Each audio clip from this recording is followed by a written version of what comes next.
আসসালামু আলাইকুম। আমার বাড়ি চাঁদপুর মতলব।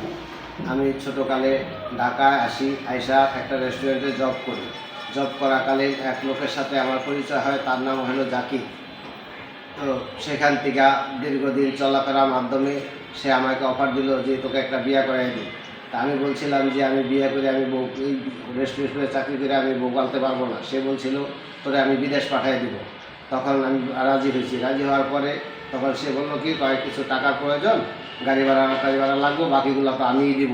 তখন আমাকে দিয়ে আসে দেশের থেকে 20% জমি বিক্রি করাইয়া আমাকে টাকা আনাইয়া সে বিয়া করেছে। বিয়া করে সেখান থেকেও সে আরও 5,000 টাকা নিছে।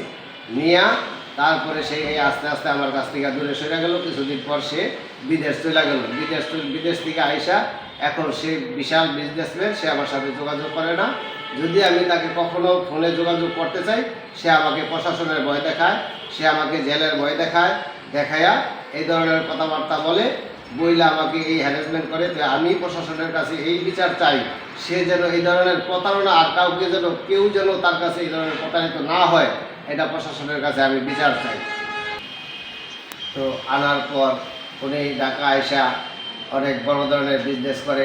আমাকে কোনোভাবেই খোঁজ খবর নিচ্ছে না, আমাকে দিচ্ছে না। আমি ফোন দিতে চাইলে সে আমার ফোন ধরে না। তার যদিও ধরে মাঝে মধ্যে ধরে আমাদের বিভিন্ন ধরনের হুমকি দামকি দেয়। সে এখন খুবই ভালো আছে। আমি একদম নিঃস্ব হয়ে গেছি। আমি বাড়িতে আমার কোনো কিছু নাই, কোথাও দাঁড়াবার আমার কোনো জায়গা নাই।